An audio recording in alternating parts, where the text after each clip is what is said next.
Bueno, buen día a todos y todas.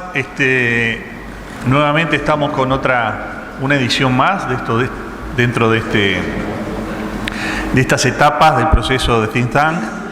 Desde el punto de vista de la estanzuela y como anfitriones, le damos la bienvenida. Esperemos que las conexiones estén saliendo, seguramente están saliendo bien, con todas las regionales. Es para nosotros un privilegio poder contar, en este caso, con visitas destacadas, relevantes, que ahora Miguel va a pasar a comentar. Y lo que es oportuno, quizás Miguel, ampliar es en el marco de este think tank, de este proceso, que no es un proceso que, si bien puede ser relativamente innovador para nosotros y en el seno de la institución, es un proceso que viene ya siendo llevado a cabo desde el siglo pasado por varias décadas. Hace poco celebramos una jornada, la semana pasada, en un proceso asociativo con los grupos CREA, donde se llevaba por título lo que era táctica y estrategia. Y esto tiene mucho que ver con la táctica y estrategia. De hecho, fue creado en el seno militar en 1948, y todos estos procesos tienen que ver con repensarse, con usinas de ideas, con marcos de pensamiento, y enmarcada fundamentalmente en lo que es la construcción de nuestro destino, de nuestra visión como institución generadora de investigación, tratando de conformar el plan estratégico institucional, ¿no? Así que, bueno, en este marco, desde el punto de vista de Línea La Estanzuela, le damos la bienvenida a todos y fundamentalmente a Rafael, que va a ser ahora presentado. Bueno, buenos días a todos. Bienvenido, Rafael, es un gusto tenerte aquí. Como bien comentaba Darío, este es un espacio think tank que incorporamos en el proceso de planificación estratégica institucional de INEA. Pretendemos que sea un espacio, decimos nosotros, para pensar fuera de la caja. Estamos trayendo distintas personalidades. Por aquí han pasado Enrique Iglesias, Ramón Méndez, Walter Betham, Pablo Titonel, Gustavo Crespi y Silvia María Fonseca Silveira. Gente referente en distintas disciplinas y enfoques. Justamente pretendemos eso. Creemos que la innovación y la creatividad surge de hibridar y encontrar cosas que normalmente no están juntas o no se encuentran habitualmente, y creemos que las cosas más interesantes y disruptivas surgen de esos encuentros, ¿no? Para nosotros es bien importante contar con tu presencia aquí. Hace poco leí un material de Manuel Castel, un catalán, que hablaba que todos estamos en redes de ciencia, redes empresariales, redes personales, pero las redes o internet a veces dan la idea de que estamos todos en un pie de igualdad, y eso no es así. O sea, las redes tienen programadores o gente que fija agenda, sobre todo en las redes científicas y empresariales. Se pautan agendas que pautan la dinámica en esas redes. Entonces, para nosotros es bien importante que Uruguay genere nodos críticos que pauten agenda en las redes, y queremos situar a un Uruguay sustentable, un Uruguay que produzca alimentos nutricionalmente beneficiosos, inocuos, etcétera. Y para eso necesitamos generar nodos críticos con las mejores capacidades que tenemos en el país e integrarlas que hay a nivel del mundo para que sean funcionales a nuestras redes y a nuestra estrategia país. En ese sentido, nos parece relevante contar con la presencia de Rafael Radi. La conferencia, que agradecemos, ya reiteramos a Daniel Vázquez, que ha sido un pilar fundamental para poder organizar esta charla y que va a ser comentarista luego. La conferencia de Radi se titula Nutrición, Proceso, Salud, Enfermedad y Envejecimiento, Desafíos y Oportunidades para un país productor de alimentos. Brevemente, una reseña de Rafael Radi. Es titular del Departamento de Bioquímica y director del Centro de Investigaciones Biomédicas de la Facultad de Medicina de la UDELAR. Su formación académica incluye los títulos de doctor en Medicina y doctor en Ciencias Biológicas por la UDELAR. Realizó una estadía postdoctoral en la Universidad de Alabama at Birmingham a comienzos de la década de los 90 con los doctores Bruce Freeman y Joseph Beckman. Desde su regreso a Uruguay desarrolló toda la carrera académica en la Universidad de la República. Es profesor honorario de la Universidad de Buenos Aires, Pittsburgh, Vanderbilt y Alabama at Birmingham. Es miembro de la Academia de Ciencias de Argentina, Brasil, América Latina Developing World y miembro fundador y secretario, actualmente presidente de la Academia Nacional de Ciencias del Uruguay. En 2015 fue nombrado miembro de la Academia Nacional de Ciencias de Estados Unidos, fue el primer uruguayo. Ahora sabemos que tenemos un astrónomo que lo acompaña, Rafael, pero ha sido el primer uruguayo a integrarse allí y ha recibido múltiples premios y honores a nivel internacional. Es actualmente presidente de la Society for Free Radical Research International. Sus contribuciones se centran en aspectos bioquímicos y biomédicos en procesos de oxidorreducción y su conexión con la patología y terapéuticas humanas. Por tanto, Rafael, realmente es un honor tenerte aquí. Bienvenido, es tu casa. Adelante. Voy a tratar de compartir con ustedes algunas ideas acerca de, que creo que pueden ser útiles, acerca de cómo vincular la producción de alimentos con los fenómenos de salud humana. El subtítulo un poco focaliza la idea de que a través de la generación de alimentos con capacidades, características saludables, se puede impactar en el proceso de salud-enfermedad y el proceso de envejecimiento. Se me engancha. Me parece que me enganchó, ¿no? Ahí está. Perfecto. Entonces, algunas definiciones previas, no voy a hablar demasiado en esto, pero algunas palabras claves o conceptos claves. El concepto de promoción de salud que plantea la Organización Mundial de la Salud. A través de la charla vamos viendo cómo esto ha ido impactando en la longevidad y la expectativa de vida. El proceso salud-enfermedad como un proceso, es decir, uno no está habitualmente totalmente sano, y yendo desde la salud a la enfermedad es un continuo, donde hay distintas etapas donde uno puede intervenir.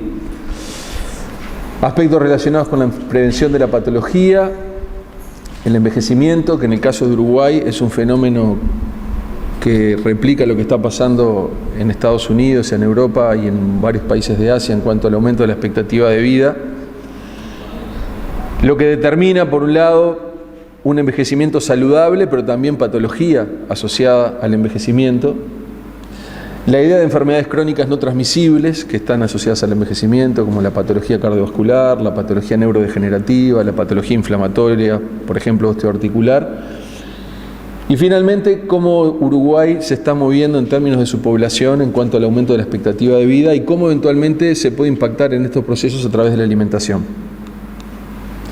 Entonces, esta es una diapositiva que extraje hace algunos años de un artículo muy interesante de Willett, publicado en Science, que muestra que hay un grupo importante de patologías de alta incidencia, como por ejemplo la patología maligna, en este caso cáncer de colon, infarto cerebral, patología coronaria y diabetes tipo 2, que pueden ser prevenidas en un porcentaje bastante alto a través de cambios en el estilo de vida. Estas son patologías que pueden realmente disminuir mucho su incidencia en función de cambios que, entre otras cosas, tienen que ver con cómo nos alimentamos. Y como ven ustedes, los porcentajes, en el caso de, por ejemplo, las enfermedades metabólicas como la diabetes tipo 2, son enormes. Hasta un 90% se pueden prevenir a través de lo que nosotros planteamos como medidas higiénico-dietéticas. Pero también otras, como el cáncer de colon, por ejemplo, puede ser prevenible a través de cambios del estilo de vida o promoverse por estilos de vida no saludables. Entonces, un tema que desde hace 20 años, y estoy seguro que muchos de ustedes han incursionado sobre esto, tiene que ver con cómo los alimentos pueden impactar en este proceso a través de un conjunto de moléculas que en forma independiente o combinada se integran a rutas o procesos metabólicos que terminan facilitando la homeostasis celular. No voy a entrar en detalle acerca de los posibles mecanismos de acción de ninguno de ellos y cuál es la evidencia acerca de cómo funcionan in vivo, pero sin duda que los alimentos contribuyen a que nuestros sistemas y órganos estén en formas saludables buena parte del tiempo. En el caso, por ejemplo, de las ingestas ricas en frutas y verduras, ¿no verdad? En 2013 salió un trabajo entero en Science planteando el fenómeno inflamatorio como un fenómeno que subyace a una cantidad de patologías que se desarrollan en forma crónica, es decir, el fenotipo inflamatorio. Y el fenotipo inflamatorio es un fenotipo que está asociado al estilo de vida occidental. Dietas altas en carbohidratos, altas en grasas saturadas, bajas en fibra, agresión ambiental, lleva un fenotipo inflamatorio que, entre otras cosas, activa rutas que tienen que ver con este factor de transcripción denominado NF-κB. Este factor de transcripción participa en una de las rutas principales que disparan procesos inflamatorios, algunos de ellos a bajo ruido. Hoy, por ejemplo, sabemos que la patología aterosclerótica transcurre como un fenómeno inflamatorio crónico de nuestras arterias. Y por lo tanto, un exceso de la activación de la ruta del NF-κB está asociada a inflamación crónica y cáncer. Entonces ahí hay un espacio eventual para la intervención con moléculas que vienen de la alimentación, tratando de atenuar una sobreactivación de la ruta del NF-κB. Y cada vez entendemos más cómo algunos de los componentes de la dieta que dijimos que son saludables pueden impactar en la ruta del NF-κB, disminuyendo los procesos de inflamación crónica que están asociados a la malignización, por ejemplo, y al desarrollo de patología degenerativa. Es decir, que hay un sustrato bioquímico en el desarrollo de la patología crónica, y también puede haber un sustrato bioquímico en la inhibición del desarrollo de la patología crónica, y entre otras cosas a través de moléculas que provienen de la dieta. Entonces, un review reciente, también en Science, esto lo planteo porque, como ven, son temas de gran actualidad, se pregunta si las enfermedades no comunicables, la patología neurodegenerativa, es decir, el Alzheimer, el Parkinson, el envejecimiento cerebral, la patología cardiovascular, la patología osteoarticular, la patología metabólica, puede ser prevenida. Entonces plantean las lecciones que estamos aprendiendo por estudios en poblaciones e individuos. Y como ustedes ven, la tapa, la cover de esa Science, básicamente está mostrando alimentos y plantea disease prevention. Si uno mira, por ejemplo, tendencias en el desarrollo de patología en diferentes países, por ejemplo, acá hombres, esto es cáncer de pulmón, y acá está patología cardiovascular, y acá mujeres, cáncer de pulmón, y acá patología cardiovascular. Uno ve algunas tendencias que ocurren en varios países. Sobre esto vamos a volver más tarde, pero por ejemplo el cáncer de pulmón en el Reino Unido hizo un pico en la década del 90 y ahora tiende a disminuir en su incidencia. Lo mismo pasa en el cáncer de pulmón en el hombre en Estados Unidos. Sin embargo, el cáncer de pulmón en la mujer crece. Por otra parte, la patología cardiovascular en su incidencia en distintos países tiende a disminuir. Entender por qué ocurre esto, cuáles son los factores que promueven o previenen estos perfiles epidemiológicos son bien importantes, y el rol que los nutrientes pueden tener en estos procesos evidentemente impactan definitivamente en el desarrollo o la prevención de estas patologías. Y de todas las medidas que se evalúan, y esto es una diapositiva muy cargada, pero de todas las medidas que se evalúan que pueden contribuir a la disminución de la incidencia a grandes escalas de las enfermedades crónicas no comunicables, varias de estas medidas, 1, 2, 3, 4, 5, tienen que ver con el área de la alimentación. O sea que del paquete de medidas que se puede tomar en cuanto a cambio de estilos de vida que van a prevenir el desarrollo de patología maligna u otro tipo de patología, hay por lo menos, de lo que da la evidencia, 5 niveles a partir de los cuales que involucran alimentos y a partir de los cuales se puede impactar. Entonces acá, por ejemplo, plantea disminución de la sal, del contenido de sal, eliminar las grasas trans de los manufacturados, incrementar el consumo de frutas y vegetales frescos en la dieta, reemplazar grasas saturadas por poliinsaturadas. Ahí hay un espacio donde uno puede trabajar desde el punto de vista de generar alimentos que tienen ese perfil composicional, y por supuesto proveer aceites limpios para los procesos de cocción. Todo esto forma parte de una serie de medidas que tienen que ver con los aspectos de alimentación y nutricionales que facilitan o que están en la base de la prevención de algunas de las patologías crónicas no comunicables. Muchos cánceres, de hecho, en el Uruguay la patología maligna tiene una alta incidencia, muchos cánceres son prevenidos con cambios de estilos de vida, y dentro de los cambios de estilo de vida que disminuyen la incidencia de cáncer, el cáncer agrupado como una patología maligna general, o sea, esto es una gran bolsa que incluye muchos tipos de cáncer, pero ven que a través de modificaciones en la dieta y lo que ingerimos podemos impactar hasta en 1/3 la incidencia de distintos tipos de cáncer. Acá hay otro componente de las infecciones, la prevención de infecciones, virus y cáncer. El componente genético del cáncer es relevante, pero como ustedes ven acá, los genes terminan pesando globalmente menos que los eventuales cambios que podemos tener en la alimentación.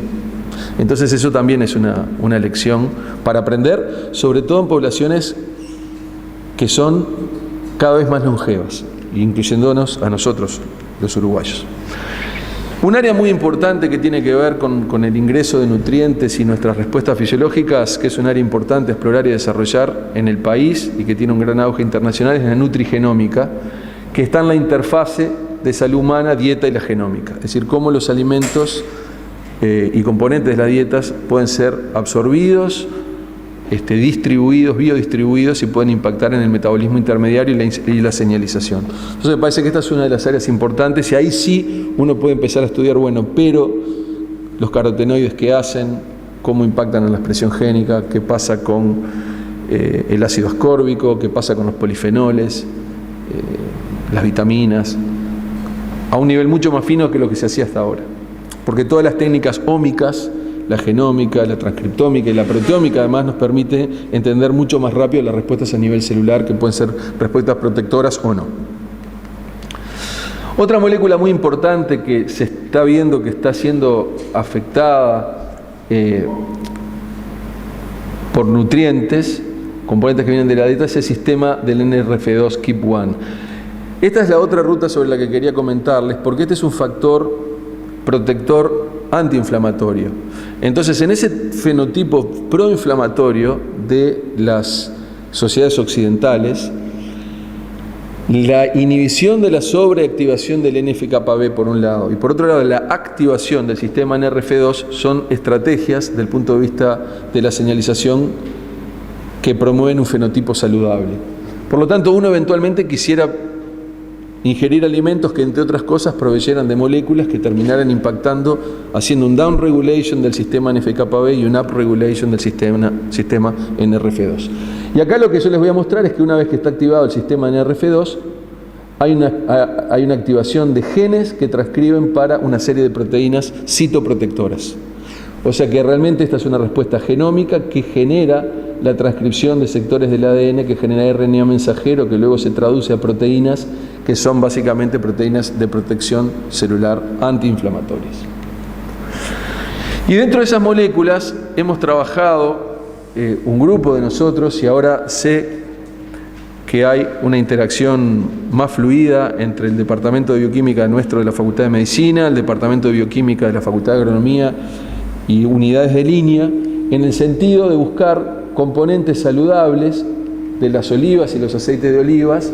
En definitiva, nosotros hemos detectado derivados nitrados de lípidos, como los nitroalquenos. Este es el nitro ácido linoleico conjugado, que tienen potentes acciones antiinflamatorias. Es decir, parte de estos componentes vienen en la dieta, ya sea en el aceite de oliva o en la oliva, y además parte de estos se generan en el bioreactor, que es nuestro estómago. Hay la mezcla de los sustratos de ácido graso, más nitrito o nitrato que pueden venir de la ingesta de hojas, más el pH gástrico de 2 o 3, genera una serie de reacciones químicas que conducen a la generación de nitrolípidos, cuyos efectos biológicos estamos tratando de entender mejor, pero que administrados en modelos animales y en modelos celulares tienen potentes acciones antiinflamatorias porque inhiben la ruta del NF-κB y activan la ruta del NRF2. Les voy a comentar ahora sobre otros asuntos que tienen que ver cómo nosotros podemos modular la función cardiovascular bastante bien a través de la administración de componentes que pueden venir en la alimentación. Aunque este es un ensayo, prueba de concepto que hicimos en humanos hace algunos años, haciendo una integración clínico básica. El endotelio vascular es la capa de células que da a la luz de los vasos sanguíneos y es quien forma mediadores que son transmitidos al músculo liso subendotelial para generar la vasodilatación. En el paciente hipertenso, en el paciente aterosclerótico, en el diabético, en el viejo, estos fenómenos de vasodilatación tienden a estar comprometidos. O sea, los vasos dilatan menos y tiende a haber un aumento de la presión arterial.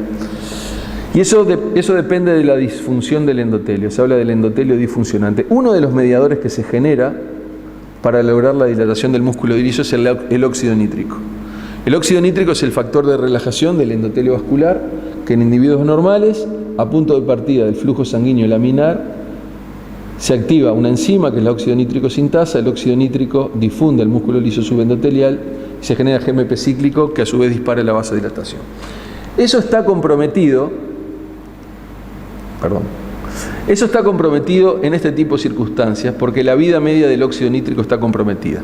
El hipertenso, el obeso, el diabético, el aterosclerótico tienen la vida media del NO comprometida y por supuesto que el hábito de fumar también lo hace así. Al comprometer la vida media del NO aparece la disfunción endotelial y tiende a haber una vasoconstricción. Uno de los estudios que hicimos hace algunos años, que lo lideró Gonzalo Pelufo en la Facultad de Medicina y en cooperación con el Instituto Nacional de Cirugía Cardíaca, empezamos a hacer un estudio no invasivo de la función vascular en individuos normales y en fumadores sanos, fumadores que por otra parte no tenían ninguna patología concurrente. Entonces en este estudio, es un estudio que se hace por ecodoppler, esta es la arteria humeral, que es la arteria braquial, cuya función vascular correlaciona en un 90% lo que pasa en la circulación coronaria. Entonces es un ensayo no invasivo para indirectamente estudiar la función coronaria. Entonces uno puede estudiar la cantidad de flujo que pasa por la arteria humeral, el diámetro de la arteria humeral y seguir las ondas sistólicas y diastólicas del impulso de la sangre a través de la arteria por el resto de la extremidad. Acá ustedes ven otra imagen donde hay un mayor flujo sanguíneo en el tiempo de la arteria humeral posterior a lo que nosotros llamamos, esto se llama la hiperemia reactiva. Acá lo que pasó entre esto y esto es que se ocluye la arteria humeral con un manguito a presión suprasistólica por 5 minutos. Eso genera la liberación de una serie de mediadores, entre ellos el óxido nítrico cuando se abre el manguito, y lo que aparece es un periodo de reperfusión que es proporcional a la cantidad de óxido nítrico que se genera. Lo que nosotros vimos es que en individuos normales, y esto correlacionó bien con la evidencia a nivel internacional, el incremento del diámetro de la arteria humeral está en el entorno del 12%. Eso es lo que pasa en un individuo sano que tiene buena reactividad vascular y donde la formación de óxido nítrico es correcta. Sin embargo, en fumadores sanos, la capacidad vasodilatadora de ese endotelio, de ese vaso a punto de partida de los mediadores liberados por el endotelio, estaba muy comprometida. Ustedes ven acá que va más o menos a la mitad. O sea que estos individuos ya eran disfuncionantes desde el punto de vista vascular, más allá de que no había una patología clínicamente establecida. Estos son componentes del humo del tabaco que se absorben, llegan a la circulación sistémica y comprometen la vida media del NO. Los mecanismos no los vamos a discutir ahora.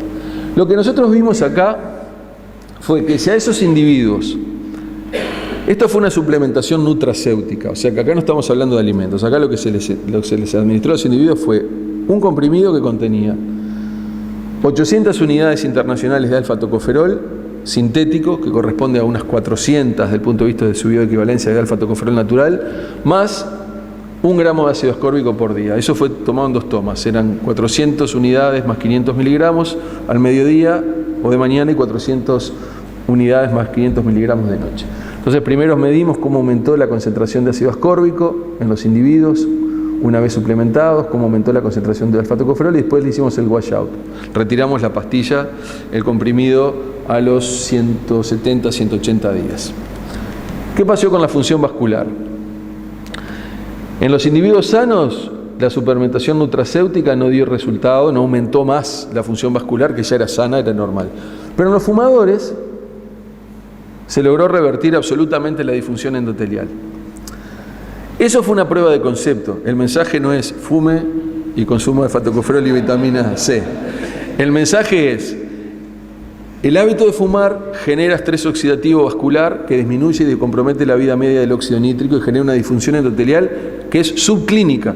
El individuo no se lo nota, pero es el comienzo de la degeneración vascular que puede terminar con un episodio mayor en 10, 15 o 20 años. Y lo que esto muestra que hay moléculas que pueden ingresar a nuestro organismo que pueden enlentecer o neutralizar parte de los efectos tóxicos del medio ambiente, en este caso el humo del cigarro. Esto me lo voy a saltear. Voy a pasar a asuntos que tienen que ver con longevidad y cómo la alimentación puede ayudarnos a modular esto y lograr un proceso de envejecimiento más saludable. Y ya hace unos 20 años más o menos se ha planteado todo un esquema de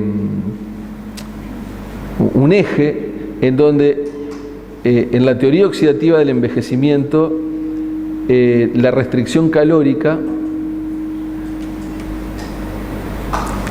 permitiría disminuir fenómenos degenerativos a nivel celular y aumentar la longevidad. Y esto ha sido evaluado en modelos que van desde C. elegans a Drosophila, a modelos de roedores y más recientemente a modelos de primates y la evidencia epidemiológica en humanos.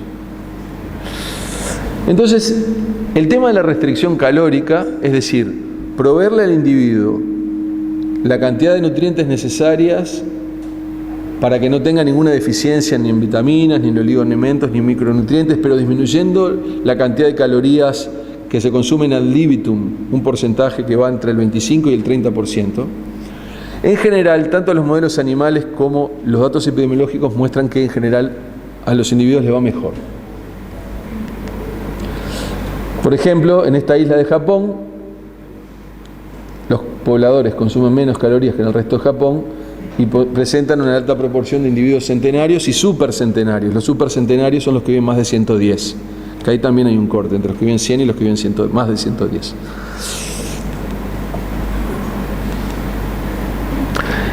Y hace algunos años, y esto ha sido bastante discutido, hay 2 grupos en Estados Unidos que trabajan con el modelo de envejecimiento en primates, lo cual es un desafío mayor, porque estos primates viven más de 30 años, entonces hay que hacer un seguimiento, hay que comprometer mucha financiación y hay que hacer un seguimiento permanente durante varias décadas.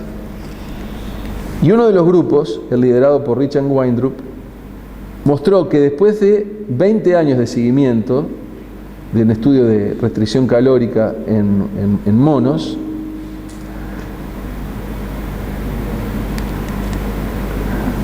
mostró que la restricción calórica, todavía está un poco discutido porque el otro grupo que tiene un protocolo de alimentación levemente diferente que el de ellos no logra obtener los mismos resultados, y eso nos enseñó otra cosa. Yo no voy a tener tiempo para discutir sobre esto, pero 2 poblaciones de primates sometidos a restricción calórica pero con un contenido de nutrientes levemente diferente no dio los mismos resultados. Este fue el grupo que le dio más fuerte el resultado. Por ejemplo, acá ustedes ven algunas fotos representativas.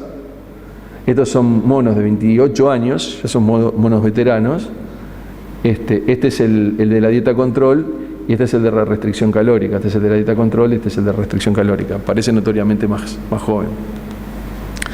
Cuando se buscan la incidencia de algunas patologías, se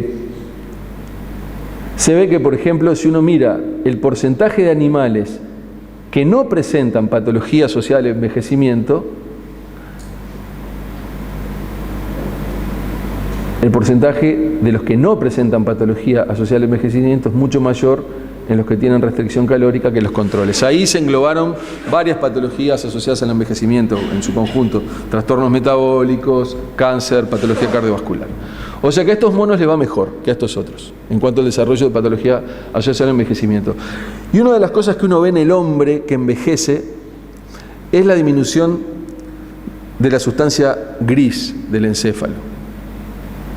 Es decir, el capital neuronal tiende a disminuir y por lo tanto tiende a haber lentamente pérdida de sustancia gris, inclusive algunas zonas que se atrofian, ¿verdad?, en el envejecimiento cerebral, después de los 75 años o algo así.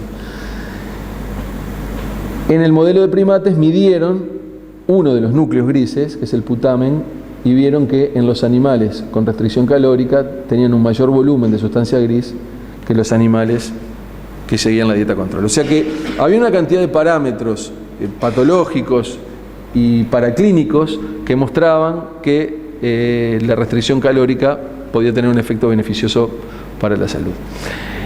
Y esto tiene que ver con el concepto de reprogramación metabólica. Yo en mi charla no quisiera que estas cosas se trasladen en forma directa diciendo, bueno, hay que hacer esto otro. Yo simplemente quiero dar algunas ideas en relación a lo que uno puede llegar a hacer eventualmente a través de la alimentación, tocando puntos críticos del metabolismo y de la señalización celular. Y cuando uno dice, bueno, pero si esto de la restricción calórica funciona, a nivel molecular, ¿qué es lo que está haciendo? Y entonces ahí se plantea la idea de metabolic reprogramming. Hay una reprogramación metabólica que se puede lograr, entre otras cosas, a través de la alimentación, a través de las calorías, a través de los micronutrientes y de los nutrientes. Y entre otras cosas hay una serie de sistemas, este se llama PCG1-alpha, que tienen que ver con la génesis de mitocondrias, que son el organelo bioenergético por excelencia de nuestro organismo. Entonces, normalmente en el proceso de restricción calórica se logra una utilización de los nutrientes más eficientes, una bioenergética más eficiente y una síntesis de ATP más eficiente, y también aparece mayor contenido de proteínas desacoplantes que permitan liberar calor y evitar el depósito de grasa cuando hay un exceso de nutrientes que vienen de la dieta. Entonces, todo este tema de la reprogramación metabólica a través de las medidas higiénico-dietéticas es un tema muy importante y del que tenemos que todavía aprender mucho más. En definitiva, lo que puede permitir la reprogramación metabólica eventualmente es una mejoría en la calidad de vida y un aumento de la expectativa de vida.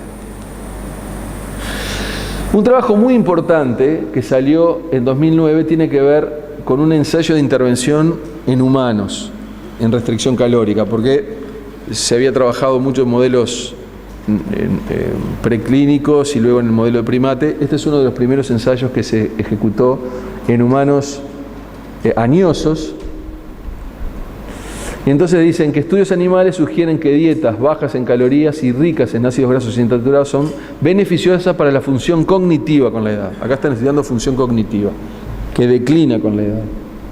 Acá testeamos en un estudio de intervención prospectivo si los mismos efectos se pueden ser inducidos en humanos. Entonces ahí muestran el diseño experimental. Empezaron con 50 personas añosas, las dividieron en 3 grupos, que los siguieron 3 meses, uno en restricción calórica, otro grupo con aumento de ácidos grasos insaturados y otros grupos con una dieta común. Y lo que se vio, haciendo los estudios de cognición, es que en uno de los scores que se vio en ese trabajo, que es el score de la memoria, después de los 3 meses mejoró significativamente en aquellos individuos con restricción calórica. Entonces estas son todas indicaciones que el número de calorías puede importar, pero también los otros trabajos que no tengo tiempo de discutir hoy, también importan esas calorías de qué componentes de la dieta vienen. Entonces, bueno, se sigue con esto, implicancias para un envejecimiento humano normal. Y lo último que quería comentar en la charla tiene que ver con, me quedan 2 cosas más para compartir, cómo en el siglo XX y XXI las 4 o 5 generaciones que van desde 1900 hasta ahora lograron el mayor nivel de incremento de la expectativa de vida visto en la evolución y que superó notoriamente a las otras 8.000 generaciones de humanos que están desde que el Homo sapiens se considera que forma parte del planeta. O sea que durante 8.000 generaciones más o menos la expectativa de vida fue la misma, y es recién en las últimas 5 o 6 generaciones donde la expectativa de vida realmente pegó un salto gigante, indicando que no solamente es la genética la que manda, sino que hay aspectos epigenéticos y ambientales, y ahí entra la alimentación, que pueden impactar notoriamente y que están cambiando el paradigma acerca de cuál es el límite de la expectativa de vida en el hombre, que en un momento se pensó que era un valor básicamente fijo, y hoy se está hablando de una expectativa de vida plástica, o sea que se puede ir por encima de los límites que se había originalmente pensado. Y este es uno de los investigadores principales que trabaja en biodemografía, James Baupel.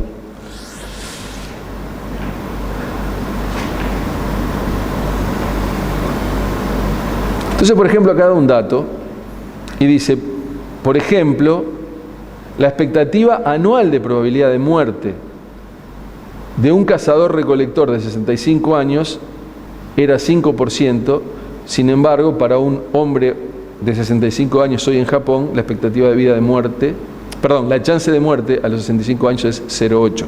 O sea que prácticamente hay un orden de magnitud de disminución de la posibilidad de muerte del japonés hoy versus lo que eran los cazadores recolectores. Y acá hay unas gráficas muy interesantes que se muestran. Esta es la probabilidad de muerte de un cazador recolector en función de la edad. Entonces, por ejemplo, cuando es muy chiquito, cuando es niño, tiene una probabilidad de muerte bastante alta, es la mortalidad infantil, entre otras cosas por infecciones. Luego, a medida que se acerca la adolescencia, la probabilidad de muerte baja. Luego se mantiene hasta los 40 años y después la probabilidad de muerte sube, hasta que la población desaparece. Estas gráficas que se ven abajo son perfiles de probabilidad de muerte de población de Japón con intervalos de cada 10 años, de 1950 a 2010. Como ustedes ven, la forma de la curva no cambia demasiado, o sea que la menor probabilidad de muerte está en la zona de los 10 a los 20 años y después empieza a aumentar. Pero lo que sí se ve es que cada vez la probabilidad es menor. Y si uno compara esta probabilidad contra esta probabilidad, son casi 200 veces menos. Y eso se logró en el siglo XX y siglo XXI. Ahora, ¿cómo se logra esto? ¿Cómo se logra esa plasticidad en disminuir la posibilidad de muerte y aumentar la expectativa de vida? Sobre el final vamos a comentar algo al respecto. Estos son datos del Instituto Nacional de Estadística del Uruguay, que están muy bien y muestra cómo se va a mover la expectativa de vida de nuestra población. Entonces acá ustedes van a ver dos gráficas, la tuve que cortar. Esto es hoy, 2016. Expectativa de vida para los hombres 73,8, expectativa de vida para las mujeres 80,59, o sea que notoriamente más. Promedio de la expectativa de vida 77,39. Tasa global de fecundidad 1,82. O sea, ya la tasa de reemplazo no nos da. Estamos por debajo de 2. Tiene que ser 2,1. Y edad media de maternidad 27,76. ¿Qué pasaba hace 20 años? En 1996. En 1996 los hombres teníamos una expectativa de vida de 69,90.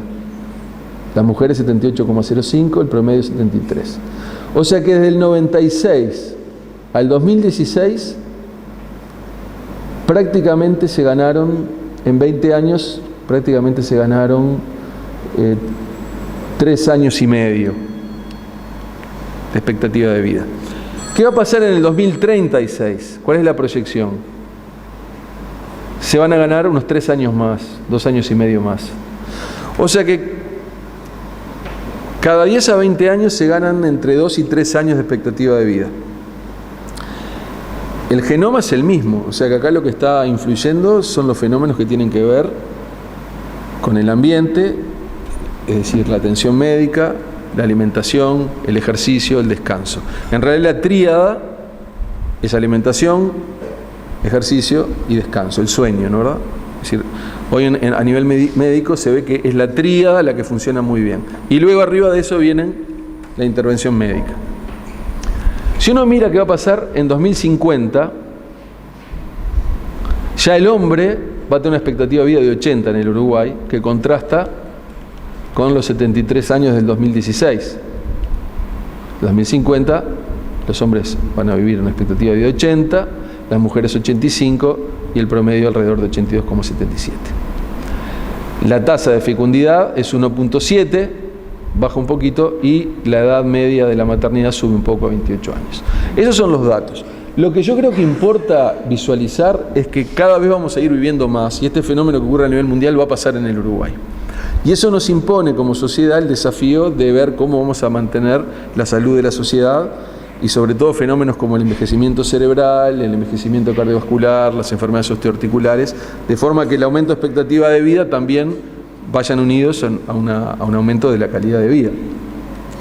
Y ahí la alimentación puede hacer mucho. Entonces acá Baupel plantea que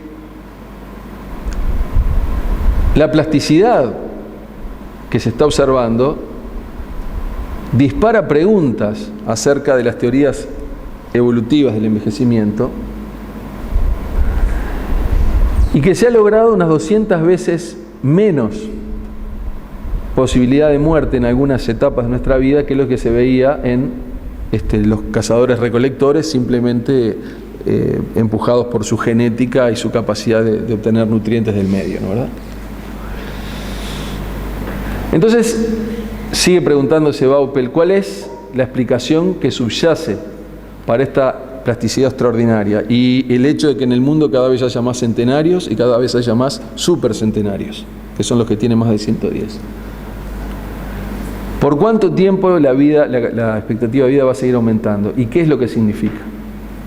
Bueno, estas son todas preguntas que están abiertas, pero sin duda que a través de la alimentación, como mostramos en la primera diapositiva, todo lo que es prevenible por cambios de estilo de vida, lo que es prevenible por la alimentación, el manejo el contenido de carbohidratos, de ácidos grasos, de micronutrientes, de oligoelementos, todo eso sin duda es muy importante para poder llegar más tarde, para poder llegar mejor a una vida que va a llegar más tarde. El cierre de la charla no podía dejar de mencionar el informe que salió el 17 de mayo de la Academia Nacional de Estados Unidos sobre la evidencia actual de la utilización de cultivos genéticamente modificados para la alimentación humana y el impacto en las distintas dimensiones, el impacto en la salud humana, el impacto ambiental, el impacto socioeconómico, etc. Ese informe está disponible en la red, es un informe de 400 páginas, es extremadamente interesante, tiene unas gráficas notables, está hecho por un panel de expertos de primer nivel, llevó 2 años hacerlo, revisaron más de 1000 trabajos originales uno por uno en todas estas dimensiones, de forma que vale la pena mirarlo. Inclusive está el video de la conferencia de prensa que da el coordinador, que es el coordinador Fred Gould, que da la conferencia de prensa donde hace un resumen de los resultados obtenidos, que está también online en la página de la National Academy of Sciences.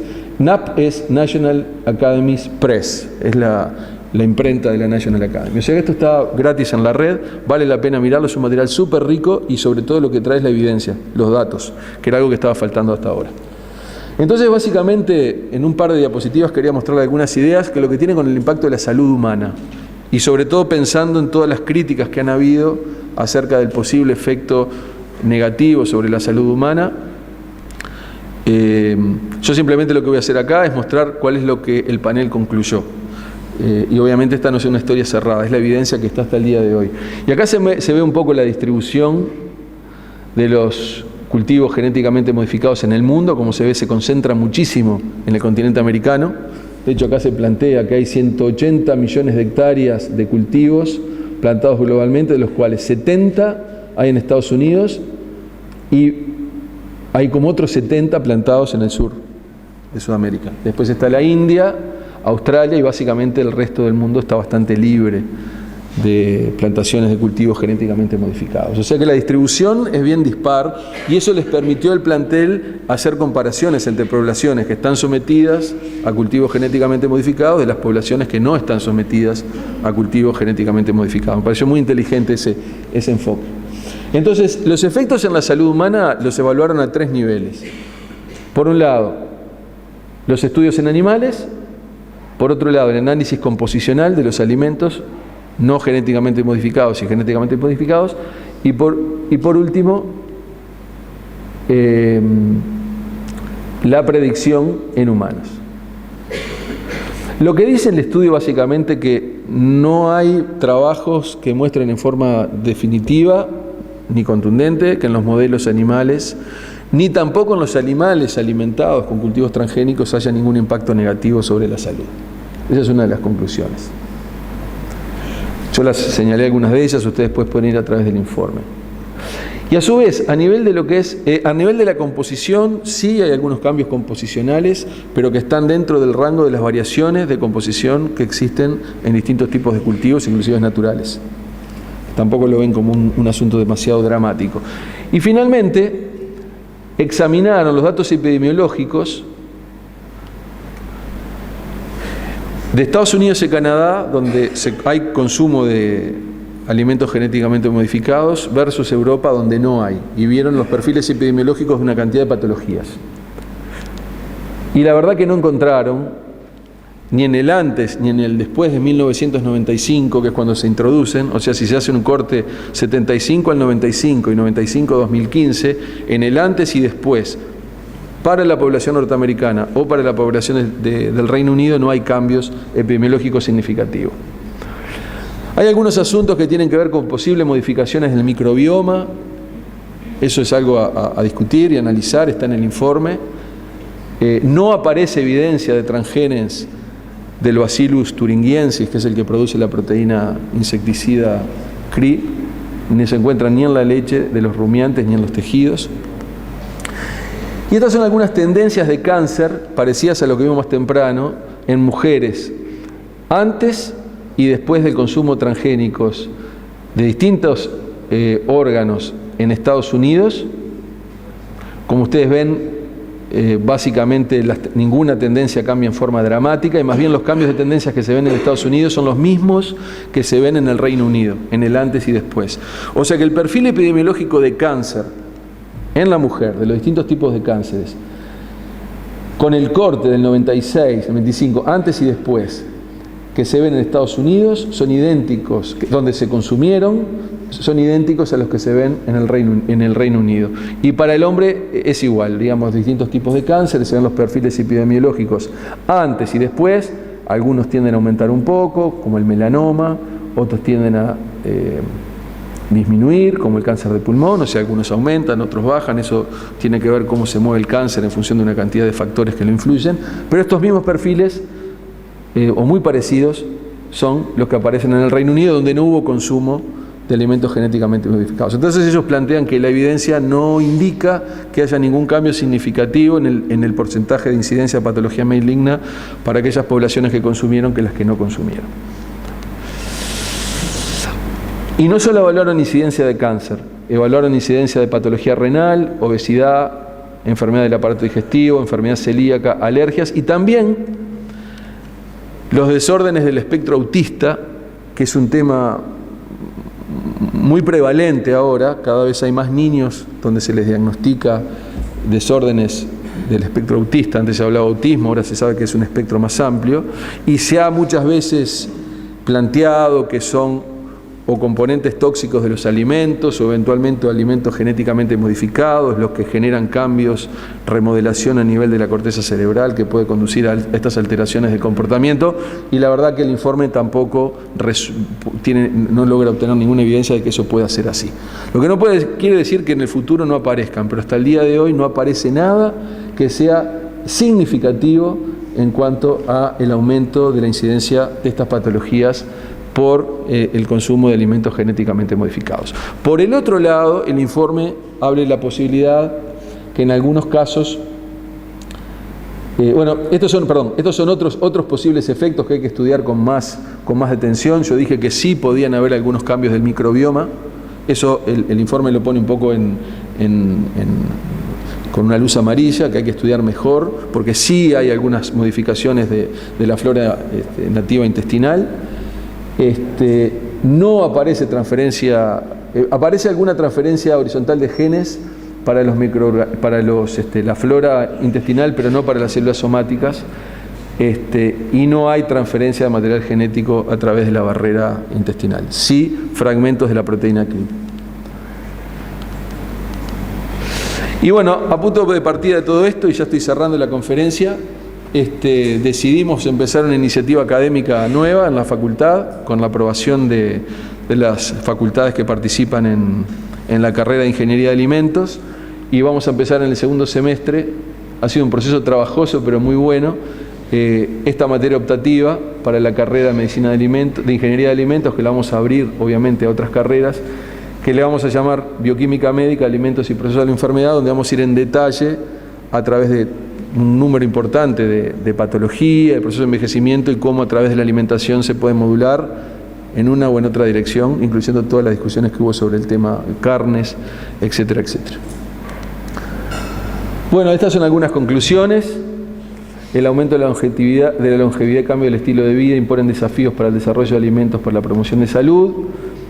El diseño de nuevos alimentos se beneficiará con un enfoque multidisciplinar más inclusivo. Ahí yo creo donde empiezan a converger, pueden empezar a converger puentes entre las ciencias agrarias, la ciencia de la alimentación y las ciencias de la salud, con un enfoque más integrado, y desde el lado de lo que trabajamos nosotros, que es la salud humana, nos permita intervenir en las poblaciones precozmente, con regímenes alimentarios saludables, inocuos, y que en definitiva el proceso de envejecimiento sea lo más saludable posible. Como decía, por un lado está el envejecimiento saludable y luego está la patología asociada al envejecimiento, y en los dos niveles nosotros podemos actuar, y los alimentos son una herramienta formidable para poder hacerlo.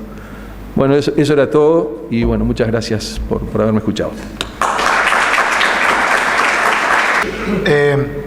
Estoy en condiciones de confirmarles que no están equivocados. Este es el Instituto Nacional de Investigación Agropecuaria. Teníamos que, en este proceso de think tank, teníamos que ir un poquito afuera de la caja, y estamos yendo fuera de la caja, estamos yendo en el buen sentido. La primera charla de este ciclo la dio el contador Iglesias en Las Brujas, y ahí cuando hablaba qué mundo se nos viene, tenemos que prepararnos para un mundo mucho más cambiante. Tenemos que prepararnos para un mundo más cambiante, lo cual realmente nos pone en serie de dificultades. Pero si hay algo que está claro, es que la población está creciendo, y la necesidad de alimentos está creciendo más rápido que la población, porque felizmente el hambre también está decreciendo. Y sobre todo, lo que buscamos al buscar alimentos está cambiando. Ya no estamos intentando cubrir las calorías. Los que estamos en esta sala, los que están presenciando esto por videoconferencia, sabemos que al buscar un alimento, lo que estamos buscando, claro, siempre hay placeres involucrados, actividades sociales involucradas, pero cada día más dedicamos más tiempo a la salud. Concebir el alimento como una vía de mejorar nuestra salud y de avanzar. Y entonces, en ese sentido, a la hora de planificar, de pensar hacia el futuro en alimentos, estamos en una situación, en un paradigma muy ventajoso cuando nos situamos como país productor de alimentos. Porque muchas veces a la hora de establecer una estrategia tenemos que ver hacia dónde vamos. Si vamos hacia algo un poco más egoísta, más lo que nos conviene, más lo que realmente nos podría dar más rentabilidad económica, o hacia algo que sea moralmente más pleno, más que realmente cumpla con los requisitos éticos. Al producir alimentos más saludables, estamos en una situación que está alineada justamente con ambos objetivos. No solo vamos a ayudar a que no solo nuestra población, sino que el resto del mundo mejore su salud, sino que además si lo hacemos bien, si realmente generamos lo que tenemos que generar, a ver, para decirlo bien claro, usando una obsolescencia, nos llenamos de guita. Tenemos una gran oportunidad de crecer en este sentido. Ahora, para poderlo hacer, me remito a una de las conclusiones de otra de las charlas de este ciclo, la de Ramón Méndez, cuando ahí hablaba de cambio climático y cómo convencer de que nuestras cadenas eran mejores ambientalmente que otras. Lo que tenemos que hacer es generar evidencia. El trabajo de quienes estamos acá es generar evidencia científica. Y si lo que queremos es producir alimentos que se vendan mejor, entre otras cosas, lo que tenemos que hacer es demostrar que realmente son más saludables. Y por eso lo que tenemos que hacer es esta integración vertical que Rafael decía sobre el final, y por eso es que estamos hoy aquí en la misma mesa. Y que está muy bien que tengamos pastillas nutracéuticas que con su alto contenido en ascorbato y tocoferoles puedan mejorar varios parámetros de salud, pero sería mucho mejor si lo que chequeamos son algunas variedades de tangerinas nuestras que realmente cumplen con ese cometido, o si realmente el CLA mayor de nuestros quesos mejora la salud, o si el mayor contenido en vitamina E de nuestras carnes realmente tiene un impacto en la salud. Tenemos que generar esa evidencia que después nos ayude a salir a vender mejor nuestros productos, y también generar ese país del cual en esta misma sala Walter Bergen decía: tenemos que ser un país boutique, una producción de alimentos que quizás no sea masiva nunca en Uruguay, vamos a apuntar a vender grandes cosas, pero sí a producir aquellos alimentos que tienen alta demanda por un alto valor, y por consiguiente va a agregar valor a lo que hacemos, que es lo que siempre estamos buscando, agregar valor. Y nosotros vamos a agregar valor a nuestros productos agropecuarios de los cuales, a ver, yo hace 20 años que estoy aquí tratando de decir: no pensemos en productos agropecuarios, pensemos que tenemos que generar tecnologías para producir insumos industriales. Eso ya está obsoleto, todavía no pude convencer a la mayoría, y ya es obsoleto. Hoy tenemos que producir salud. Bueno, no sé, tengo que mejorar el discurso, pero por ahí viene. Tenemos que poder trabajar en mejorar la salud, porque ahí nos va la vida. Y en ese agregado de valor no solo vamos a agregar valor a nuestros productos, sino que también vamos a darle ventajas comparativas a industrias que sean las nacionales, que se quieran desarrollar nuevos productos, ojalá, o sea, multinacionales que quieran venir a generar ingredientes o productos terminados aquí en nuestro país, y agregar más valor a lo que nosotros hacemos.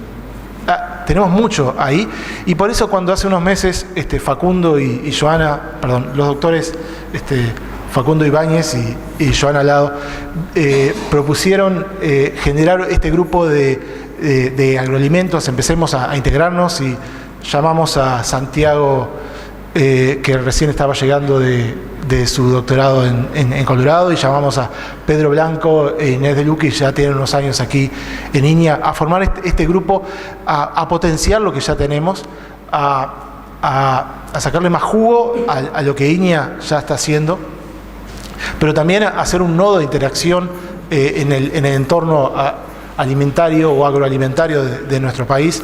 De hecho, todavía no hemos podido presentar proyectos y ya nos está llegando demandas de otras instituciones nacionales en el tema de alimentos, y bienvenidas.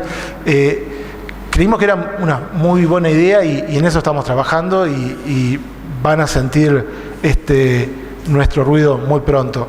Y para terminar, hay que reconocer que es muy difícil trabajar en esto, sobre todo en este momento, que estamos en un momento donde varias de nuestras cadenas están en problemas. Le estamos dedicando mucho tiempo en las últimas semanas a convencer a que la gente siembre algo de trigo, por ejemplo. Los lecheros me decía el otro día, hay gente que no cierra el tambo porque no tiene a quién venderle el ganado, lo cual sería peor. Pero aún así yo no creo que venga por ahí. Muchos tamberos se mantienen de pie, no porque hoy sea rentable, sino porque saben que esto es circunstancial, y que esto se va a dar vuelta, y que estamos mirando al mediano plazo. Y hay gente que hoy está sembrando trigo, y, a ver, en la siembra de trigo hoy, matemáticamente no tenemos chance. Cualquier cuenta que dé, da pérdida. Y sin embargo, las estimaciones más conservadoras es que la siembra de trigo de este año va a duplicar las necesidades de nuestro consumo. ¿Pero por qué lo hacen? Porque estamos todos apostando al mediano plazo, o al largo plazo, porque esto va a seguir y va a crecer. Y si lo hacen ellos, mucho más lo tenemos que hacer nosotros. Obviamente que no solo se trata de planificar, de soñar, sino que tenemos que concretar cosas. Esto no es solo hablar, los invito a concretar cosas, pero eso hagámoslo cuando termine esta charla, ahora a las 12:01, arranquemos con eso, o bueno, después del almuerzo si quieren. Pero ahora tomemos unos minutos más para seguir volando, para seguir pensando hacia dónde podemos llegar a ir. Así que los invito a hacer sus aportes bioactivos que nutran esta saludable discusión. Muchas gracias.